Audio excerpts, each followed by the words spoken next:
I'm sorry there have been so many twists and turns that it's difficult to keep up, but we've now had confirmation that coach Miyagino, ex-Yokozuna Hakuho, has indeed requested to quit the Sumo Association.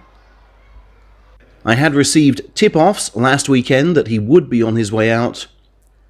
Although he tried to deny the story last Sunday night, it appears he put in his papers mere hours after that.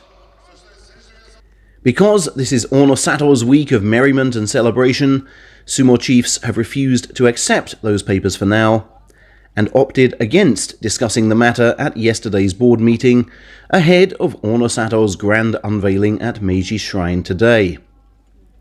But they did set up an ad hoc board meeting for Monday afternoon, at which Coach Miyagino's fate will solidify.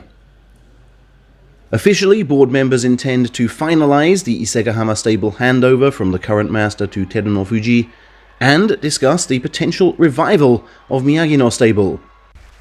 But that's too little too late. Ex-Hakuho's backers have leaked to the press, and it seems whatever the outcome on Monday, the man who refers to himself as the GOAT now wishes to leave.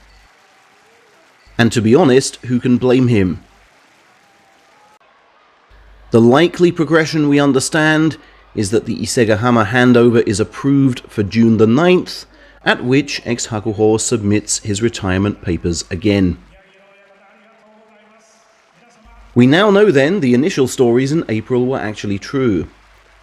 Miyagino expressed his desire to leave and was seemingly talked down by some of his key backers. However, at the same time, younger coaches sympathetic to him were urging him to follow through.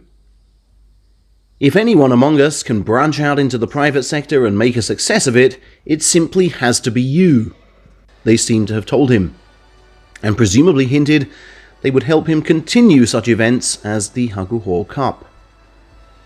Hence, I must stress, he still has support from within sumo ranks, just not in high enough places. This is a developing story on which I will bring more as it comes, but I urge everyone not to view this simply as Japanese versus Mongolians. Oh, there are plenty of Japanese who would love that kind of battle, despite the fact the man himself is Japanese, but also plenty more who have backed him through thick and thin and will flock to his side when he starts his new business ventures, which I hear are more or less ready to go. This cataclysmic clash of styles, shall we say, between board and individual, has reached breaking point for some time. Board members not attending retirement events was a notable clue.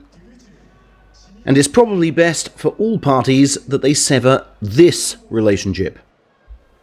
Which is not to say a better one can't be formed with ex-Hakuho's future business.